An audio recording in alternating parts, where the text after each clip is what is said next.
Welcome to our channel. నేను రమారావి. మామూలుగా సహస్రావధానులు, శతావధానులు వాళ్ళ పేర్లు వింటుంటా ఉంటాయి. శ్రీయుతులు గరికపాటి నరసింహారావు గారు, మాడుగుల నాగపండ శర్మ గారు, పాలపర్తి శ్యామలానంద ప్రసాద్ గారు, ఇట్లా వీళ్ళంతా శతావధానం చేస్తారు, సహస్రావధానం కూడా చేస్తారు కాబోలు. అవధాన ప్రక్రియ చాలా టఫ్ అని, చాలా కష్టసాధ్యమని మనం భావిస్తాం. చాలా ఈ గొప్ప పని అది. అయితే స్త్రీలు కూడా శతావధానులు, సహస్రావధానులుగా ఉంటుంటారండి. మరి శతం సహస్రం ఊరికే మాట వరుసకు అంటున్నా కానీ అవధానం చేస్తాం. 10 రకాల పనులు ఎట్ ఏ టైం చేయటం.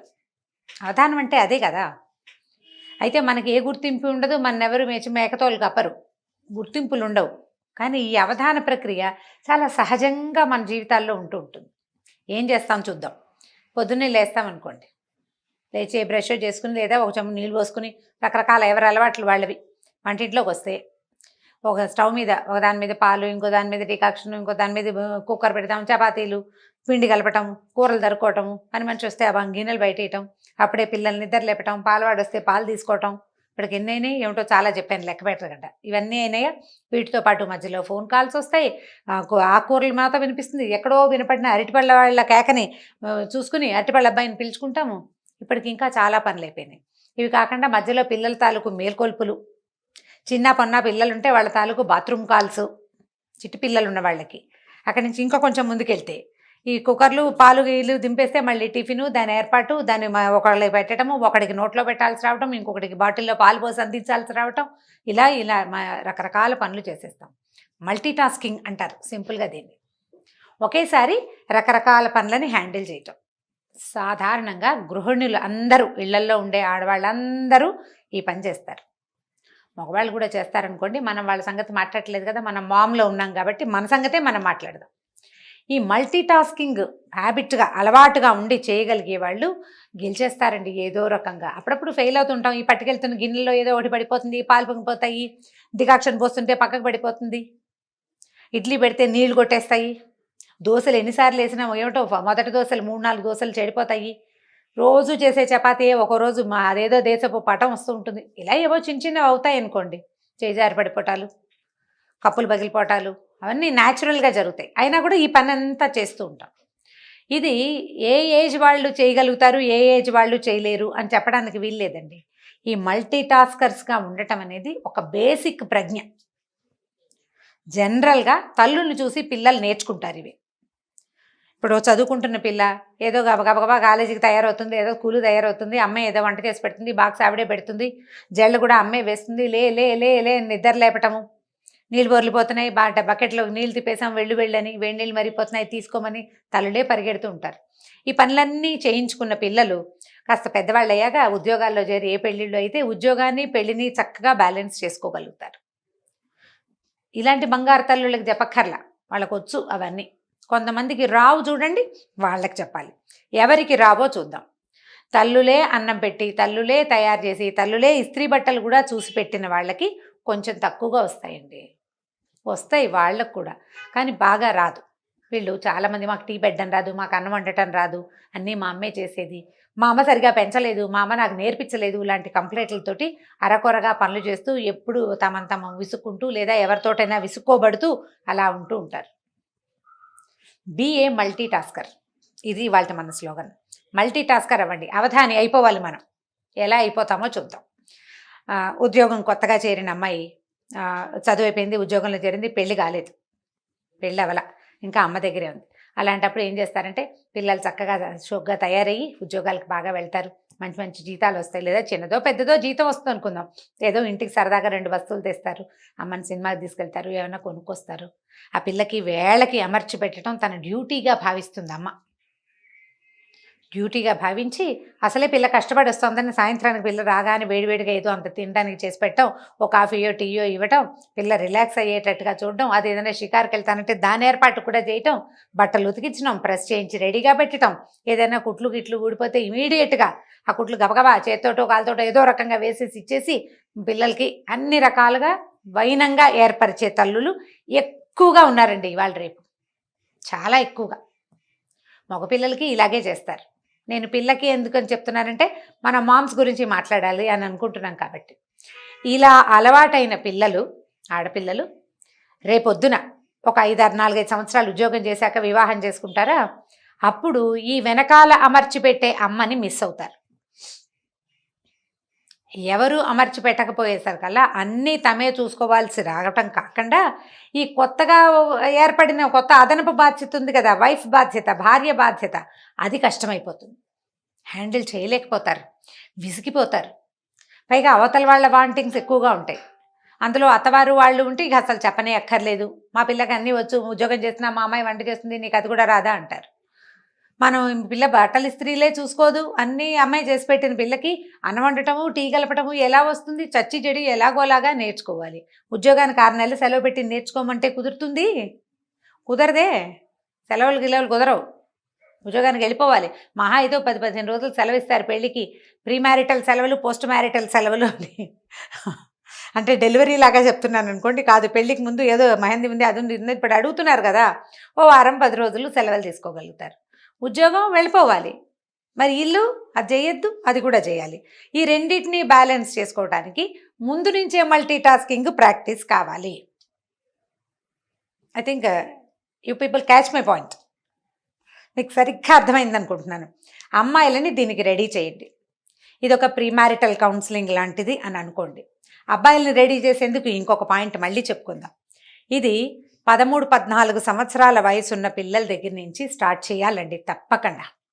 ఎందుకంటే ఆడపిల్లలు ఇప్పుడు ఉద్యోగాలకు వెళ్తున్నట్టే ఇంట్లో పని చేసుకోవాల్సిన అవసరం ఖచ్చితంగా ఉంది. ఆడాళ్ళు ఎందుకు పని చేయాలి ఇలాంటి ప్రశ్నలు వేసి మీ అభిప్రాయాలు మార్చుకోండి అని మాత్రం స్లోగన్స్ ఇవ్వకండి. ఈ స్లోగన్ ఇచ్చే వాళ్ళకు కూడా డెఫినెట్గా తెలుసు మీ ఇంట్లో పని మీరు చేసుకుని బయటికి రావాలి.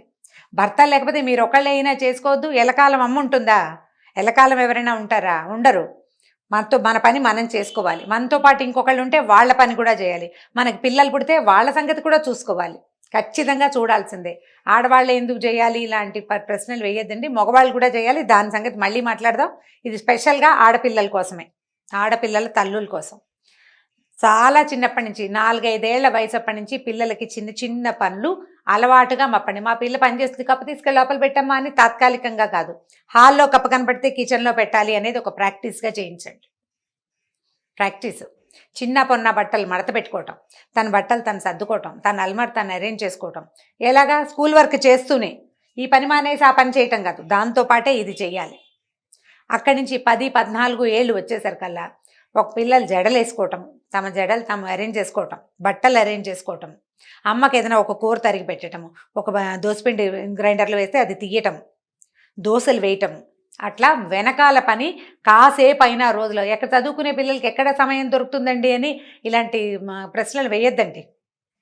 చదువుకునే పిల్లలు, పనిచేసే పిల్లలు బోల్డ్ మంది ఉన్నారు. ఇది పని నేర్చుకొని వాళ్ళకి చెప్తున్నాను. ఖచ్చితంగా మీ పని మీరు చేసుకోవాల్సిందే. మా పిల్లలు చేయరండి అని నాకు ఒక ఆవిడ ట్విన్స్ ఉన్నారు, మా వాళ్ళిద్దరు అసలు ఏ పని చేయరు, ఏదైనా పని చెప్తే పోట్లాడతారు, మా హస్బెండ్ కూడా పిల్లలకి పని చెప్తావేంటి అంటారండి, ఏం చెయ్యాలి అని అడిగారు. ఆవిడ కూడా ఇది ఆన్సరే. తండ్రుల్ని మీకు మీ పిల్లలకి మధ్యలోకి రానివద్దు, అసలు రానివ్వడానికి వీల్లేదు. పిల్లలకి పని నేర్పకపోతే వాళ్ళు అవస్థపడతారు అనే జ్ఞానాన్ని భర్తలకు ఇవ్వాలి మీరు తప్పకుండా. పనులు నేర్చుకోవాలి. ఒకటేసారి 4 రకాల పనులు చేయగలిగే కెపాసిటీ పిల్లలకి 20 సంవత్సరాలు వచ్చేసరికి వచ్చేయాలి. రేపు తప్పి తగిలి ఫారిన్ వెళ్ళారనుకోండి, పీజీ చేయడానికి వెళ్తారు, ఇక్కడ కాకుండా వేరే ఊరు వెళ్తారు, ఎక్కడైనా ఉండటానికి వెళ్తారు, చదువుకోవడానికే. పెళ్ళిళ్ళు అవ్వక్కర్లా, చదువుకోవడానికి వెళ్ళినా ఫారిన్ వెళ్ళిన పిల్ల దాని గిన్నెలు దోముకోవాలి, వంట చేసుకోవాలి, బట్టలు ఉతుక్కోవాలి, వాషింగ్ మెషిన్లో అయినా సరే, కాలేజ్కి వెళ్ళాలి, అక్కడ వర్క్ చేయాలి, మళ్ళీ ఫుడ్డు, మళ్ళీ వచ్చాక గిన్నెలు నోరు తెరుచుకుని చూస్తూ ఉంటాయి. ఇన్ని పనులు చేయొద్దు. ఏ అలవాటు లేకుండా చక్కగా అస్తాద్పరంగా అరచేతిలో వెన్నముద్దలాగా పెంచిన పిల్ల వెళ్ళి ఏం చేస్తుంది అక్కడ? ఎంత ప్రెషర్కి లోనవుతారు. ఇదంతా ఈజీ, సింపుల్, నేను చేసేయగలను అని అనిపించేలాగా మీ పిల్లల్ని రెడీ చేయండి. అది 13-14 నుంచి తప్పకుండా స్టార్ట్ చేయాలండి. పిల్లలకి ప్రాపర్గా కూర్చోవటం నేర్పిస్తాం. సరిగా కూర్చో, బాగా కూర్చో అని చెప్తారు కదా, ఎవరైనా చెప్తారా? అలాగే ఈ పని నీది, ఇది నువ్వు డెఫినెట్గా చేయాలి అనేది ప్రాక్టీస్ చేయించండి.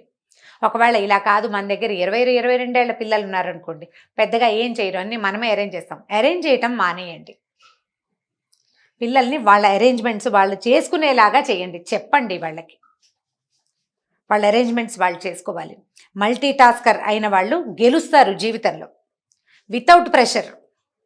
నీకు ఒక మంచి ఉద్యోగం వచ్చింది, నువ్వు అక్కడ బాగా పేరు తెచ్చుకుంటావు. ఇంట్లో ఈ వెనకాల ప్రెషరు, నువ్వు ఇక్కడ పనంతా ముగించేసుకుని అక్కడికి వెళ్ళి చేయాలి. ఒక హెల్పర్ని పెట్టుకోవచ్చు. బాగా సంపాదన ఉంటే తప్పకుండా ఒక పని మనిషిని పెట్టుకుంటారండి, ఇంకెవరో కేర్ టేకర్ని పెట్టుకుంటారు. వాళ్ళని మాత్రం మేనేజ్ చేయొద్దు, వాళ్ళ అమ్మలు కాదు కదా, వాళ్ళని మేనేజ్ చేయాలి. దానికైనా మనకు మల్టీ టాస్కింగ్ రావాల్సిందే. దానికోసం ట్రై చేయాలండి. ఆలోచన మార్చుకోండి. ఇప్పుడు 24, 26 సంవత్సరాల ఆడపిల్లలు ఉద్యోగాలు చేస్తూ ఇంకా వివాహాలు కాని వాళ్ళు ఉంటారు, చేసుకుంటారు ఎప్పుడో. మీరు కూడా ప్రాక్టీస్ చేయండి 4 రకాల పనులు ఎట్ ఏ టైం చేయటం. ఇది అవసరమా అంటే డెఫినెట్గా అవసరమేనండి. మీరు kitchen, house hold things manage చేయగలిగితే అది అలవాటు అయిపోతే ఏముండదండి. బ్రెయిన్లో ఓ పక్కన పడి ఉంటాయి ఆ వ్యవహారాలన్నీ, అందుకంటే ఏముండదు. ఇది మేనేజ్ చేయగలిగే వాళ్ళకి ఒక రకమైన కాన్ఫిడెన్స్ ఉంటుందమ్మా. అది ఆలోచించండి. ఈ కాన్ఫిడెన్స్ని డెవలప్ చేసుకునేందుకు ప్రయత్నం చేయాలి. పిల్లల్లో అది డెవలప్ చేయడానికి ప్రయత్నం చేయాలి. ఒకవేళ మనకి 2 పిల్లలు ఒకే వయసు వాళ్ళు ఆడామగా ఉంటే ఇద్దరితోటి పని చేయించండి. పిల్లలతో పని చేయిస్తావా అని ఎవరైనా అడగడానికి అసలు వీలే లేదు. పని చేయించకపోతే చాలా కష్టం. రేపొద్దున ఏ రోజు ఎటుపోయి ఎటొస్తుందో తెలియదు మనకి. 4 పనులు అన్నీ చేసుకోవాల్సిందే. బజార్ వెళ్ళి కొన్ని కూరలు తేవటం, కూరలకి మనతో పాటు పిల్లల్ని తీసుకెళ్ళి సెలెక్షన్ ఇలా ఉండాలి, టమాటాలు లేదా క్యారెట్ని ఇలా తీసుకోవాలి, తోటకూర ఇలా చూసుకోవాలని 4-5 సార్లు చెప్తే ఆటోమేటిక్గా వస్తుంది. అట్లా ప్రతి పని వాళ్ళు చేసుకోగలిగేలాగా చేయగలిగేలాగా చేయండి.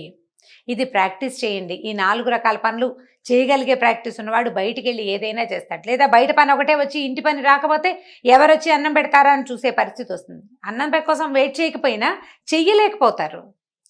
ఇంటిని మేనేజ్ చేయలేక స్ట్రెస్ ఫీల్ అవుతారు. ఈ స్ట్రెస్ మీకు వర్క్ మీద పడుతుంది. ఇది మీరు ఈజీగా అలవాటుగా చేసేసారనుకోండి, దీని ప్రెషర్ ఏముండదు. దీని దారి దీనిది, దాని దారి దానిది. 2 సైమల్టేనియస్గా 2 రైలు పట్టాల్లాగా నడిచి వెళ్ళిపోతుంది జీవితం హ్యాపీగా. ఉద్యోగంతో పాటు ఇంటిని మేనేజ్ చేయటం అనే దాన్ని ప్రాక్టీస్ చేయండి. ఇది కాకుండా అంటే ఇంకొక పాయింట్ చెప్పాలనుకుంటున్నా. కొంతమంది ఒక టైంలో ఒక పనే చేయాలని భావిస్తారు. 2-3 పనులు చేయరు. కాఫీ తాగితే కాఫీయే తాగాలి, కూర్చుని స్థిమితంగా ఒక చోట కూర్చుని కాఫీ తాగాలి. అది అయ్యాకే రెండో పని. పొయ్యి మీద పాలు పెడితే ఆ పాలకేసే చూస్తూ ఉండాలి. రెండో పని చేయకూడదు. అంటే చేయలేరు. ఫోకస్డ్గా చేయాలి ఒకే పనిని అని భావిస్తారు. అలా అయితే టైం సరిపోదండి. ఒకవేళ మీరు కనుక అలాంటి డిజార్డర్ ఉండి ఇలాంటి ప్రాబ్లమ్స్ ఉన్నవాళ్ళు ఎవరైనా ఉంటే మన వ్యూవర్స్లో, అందుకోసం చెప్తున్నాను అనమాట. 2 లేదా 3 పనులని ఎట్ ఏ టైం చేసే ప్రాక్టీస్ ఇవ్వండి బ్రెయిన్కి. 2 లేదా 3 పనులు. మామూలుగా మనం ఏదైనా రాయాలనుకోండి, చూసి రాయాలి, చూడాలి, రాయాలి, 2 పనులు కదా. లేకపోతే వినాలి, రాయాలి, 2 పనులు. మనకే వచ్చింది రాయటం ఒక పనే, లోపల ఉన్నది బ్రెయిన్లో ఉన్నది. చూసి రాత, విని రాత 2 పనులు కదా. ఇవి రాసుకుని ఇలా చేయటం వల్ల కూడా మీకు మల్టీ టాస్కింగ్ మెల్లిగా ప్రాక్టీస్ అవుతుంది. ఒకవేళ మీరు అలా ఫోకస్డ్గా చేయలేకపోతూ ఉంటే కనుక ఏదైనా వింటూ దాన్ని రాయడానికి ట్రై చేయండి. పాట వినపడుతున్న పాటని నోట్ చేసుకోవటం లాంటివి. అప్పుడు కొంచెం బ్రెయిన్ దానికి ట్యూన్ అవుతుందన్నమాట ఈ ప్రాక్టీస్కి.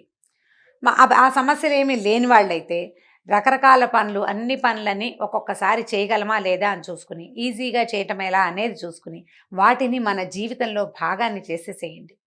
అప్పుడు మీరు అన్నిటినీ హ్యాండిల్ చేయగలుగుతారు. మనం కూడా పెద్ద పెద్ద వాళ్ళ పేర్ల లాగానే సహస్రావధాని, శతావధాని అని అనిపించుకోవచ్చు. చక్కగా అన్ని పనులు చేసేసుకుంటుంది. ఇంటా బయట గెలుస్తున్నాము అని అనిపించుకోవాలంటే ఇది చాలా ముఖ్యంగా చేయాలి. ఈ ఇంటి ప్రెషర్ వల్ల ఆఫీస్లో సరిగా హ్యాండిల్ చేయలేకపోతే మనకు అక్కడ మంచి పేరు రాదు. ఒకవేళ ఆల్రెడీ మంచి పేరు ఏదైనా ఉంటుంది, పోతుంది. జనరల్గా పిల్లలు పుట్టిన కొత్తల్లో కొంచెం ఇలా కష్టంగా అయిపోతుంది. నిద్ర సరిపోదు, పిల్లల్ని హ్యాండిల్ చేయలేకపోతాము, పెద్దవాళ్ళని హ్యాండిల్ చేయలేకపోతాము, ఇల్లు వాకిలంతా క్లమ్జీగా అయిపోతుంది వ్యవహారం. ముందు నుంచి ఈ ప్రాక్టీస్ ఉన్నవాళ్ళు కొంచెం ఈజీగా చేయగలుగుతారు. కాస్త ఈజీగా ఆలోచించి చూడండి. మల్టీ టాస్కింగ్ చాలా సులువు బై ప్రాక్టీస్. ప్రాక్టీస్ చేస్తే చాలా సులువుగా ఉంటుంది. ఇది ఆలోచించి నా జీవితంలో ఇది ఉందా లేదా, ఒకవేళ ఇది లేకపోతే దీన్ని ఇన్కల్కేట్ చేసుకోవాలి అని భావించే వాళ్ళకి ఒకటి. పిల్లల్లో ఈ రకమైన ప్రవృత్తిని ఇలా అన్ని పనులు చేయగలిగి 4 పనులని ఎట్ ఏ టైం చేయగలిగే సామర్థ్యాన్ని పెంపొందించాలని భావించే వాళ్ళ కోసమే ఈ వీడియో చేయబడింది. ఇది కనుక మీకు నచ్చినట్లయితే లైక్ చేయండి, షేర్ చేయండి. మరిన్ని వీడియోస్ కోసం మా ఛానల్ని సబ్స్క్రైబ్ చేసుకోండి.